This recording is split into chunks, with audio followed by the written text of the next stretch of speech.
What started as just another quiet trip turned into something far more uncomfortable, and palace insiders aren't laughing this time. Prince Harry's recent appearance in Canada didn't land as harmless or forgettable. Inside royal circles, it landed like a bad joke, told one too many times.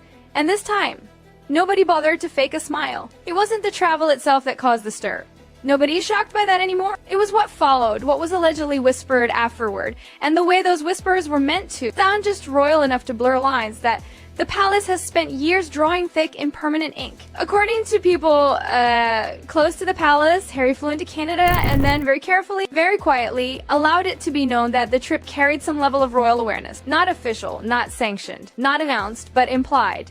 Just enough to suggest the communication lines were open, that the family knew that maybe this wasn't purely personal, and that's where things went cold. Because inside the palace, the reaction wasn't confusion. It was irritation, followed by something far sharper. No one knew. No one approved. No one was consulted. And when the suggestion began to circulate that Harry had been in touch with the family about it, the denial from inside the palace was described as almost icy.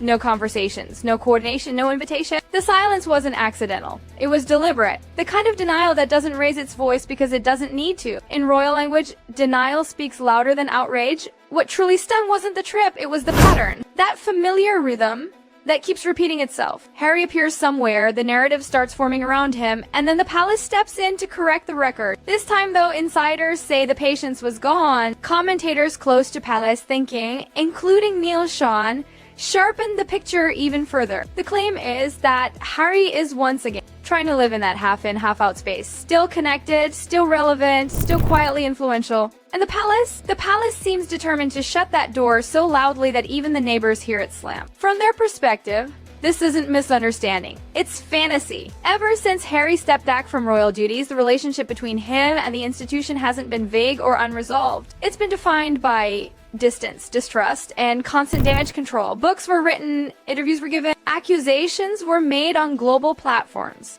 And yet, every few months, another story surfaces hinting at reconciliation, secret talks, private understandings. Almost none of those stories are confirmed. Most are directly contradicted.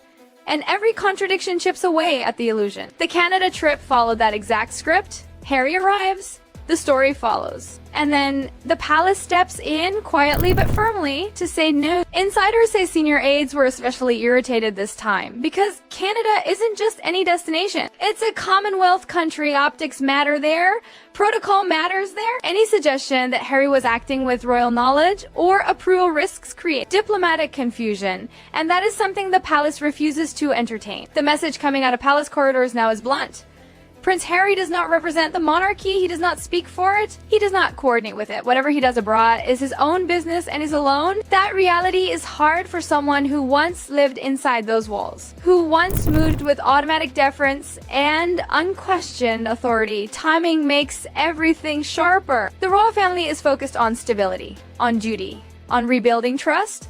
They do not want side narratives. They do not want rogue trips muddying public understanding. And they absolutely do not want to be dragged into stories they had no part in creating. From Harry's side, motivations are harder to pin down. Some see it as relevance chasing. Others see it as habit, an old instinct to move as if the old rules still apply. And some believe he genuinely thinks the door is still cracked open. But actions have consequences. And the palace response this time wasn't dramatic. There was no press release, no shouting, no public sparring, just a quiet shutdown. The kind that says more than any statement ever could. Silence is powerful, denial is even louder. So where does that leave Harry? Still traveling, still telling his version, still colliding with a reality that no longer bends to him. The palace position is clear. There is no secret channel, no backstage nod, no soft approval. Fantasy meets granite and granite doesn't move. Behind all of this sits an even more uncomfortable truth, one that surfaces every time Harry files court papers or gives interviews about safety. Unless the king personally agrees, there will never be official security for Harry and Meghan. That reality sits behind all the noise, the grievances, the legal battles. And nowhere does it hit harder than in Canada, a country that once welcomed them warmly and now treats them exactly as they are, private citizens. In royal terms, Security is not about fear. It's not about feelings. It's about status, role, and responsibility. You don't receive taxpayer-funded protection because of who you married or who your father is. You receive it because you represent the crown. And Harry does not. Not anymore. This is where the fantasy keeps colliding with the system. Harry wants royal-level protection without royal-level duty. He wants the privileges without the weight. But the monarchy doesn't work that way. It never has. Once you step away, the scaffolding comes down. Titles may remain on paper, but power, access, and protection do not follow you across borders. Canada learned this lesson early. When Harry and Meghan first arrived, there was confusion. For a brief moment, Canadian taxpayers were footing the bill for their security, and the backlash was immediate. Politicians stepped in. Lines were clarified. Canada made it clear it would not pay to protect non-working royals. That door was shut firmly, and it has remained shut. Fast forward to now, and the same questions resurface. Why no official protection? Why treated like everyone else? Why private security instead of state-backed officers? The answer is simple and deeply inconvenient. The king has not authorized it. Only the reigning monarch can approve that level of protection, especially when Commonwealth countries are involved. And approving it would send a message the palace refuses to send. It would suggest Harry still acts in an official capacity. It would blur boundaries the monarchy has worked for years to reinforce. From the palace's perspective, granting that security would reopen a door that was deliberately closed. From Charles's perspective, it would create political and constitutional headaches. Why should British taxpayers indirectly fund protection for a man who publicly attacked the institution? Why should Commonwealth nations be placed in awkward positions for someone who does not serve them? Why should precedent be broken for a son who chose independence and monetized grievance?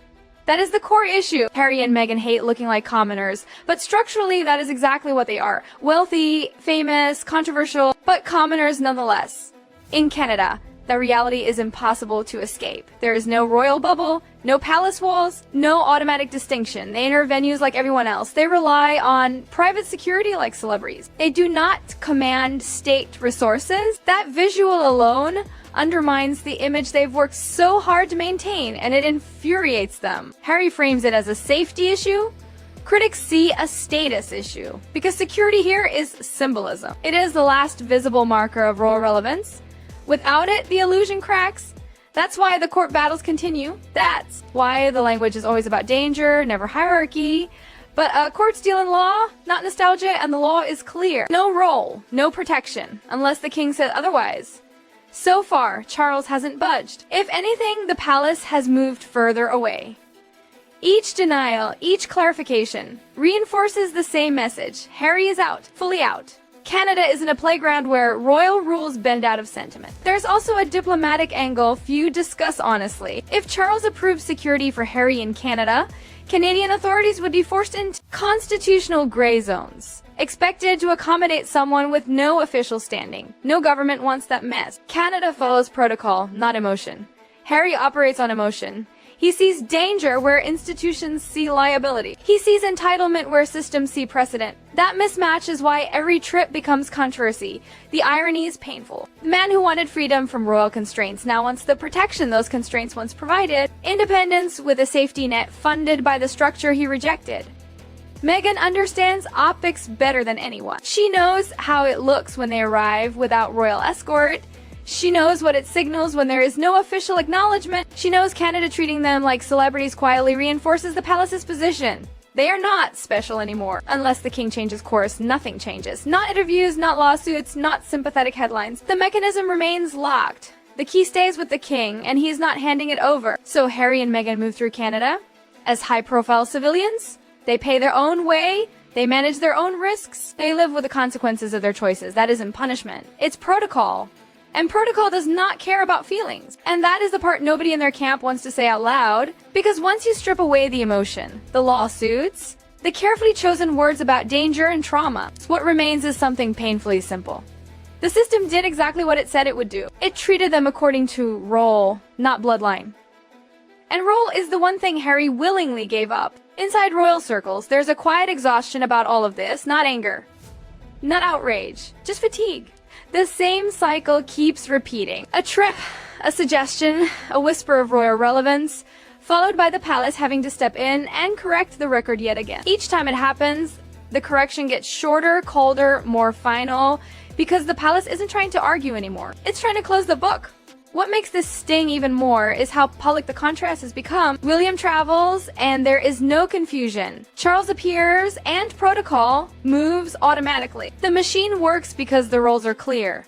With Harry, every movement creates friction because he wants the benefit of clarity without accepting the limitations that come with stepping away. That tension follows him everywhere now, especially in places like Canada, where there is no room for royal improvisation. And the palace knows this. That's why the response to the Canada trip wasn't emotional. It was procedural, almost bored, as if to say we've done this before, and we will do it again if we have to. No approval, no coordination, no involvement. Message delivered. What Harry may not fully grasp is that every time this happens, the distance grows. Not because the palace is punishing him, but because institutions move forward. They don't wait, they adapt. They solidify new norms. And once those norms harden, reversing them becomes almost impossible. Each denied implication becomes another layer of reality settling into place. There is also something deeply symbolic about Canada and all of this. It represents the last place where the Sussex fantasy briefly felt possible. A soft landing, a friendly Commonwealth environment, a sense that maybe the royal glow would linger just enough to sustain the image. That illusion didn't last. The rules asserted themselves quickly, and they haven't loosened since. That's why this trip feels different. Not louder, but heavier. Like a door closing that everyone already knew was shutting, but now can hear the lock clicking. The palace doesn't need to shout, because time is doing the work for them. Every year that passes without official duty makes the claim weaker. Every appearance without royal backing makes the separation more visible. And the public notices, not in outrage, but in indifference.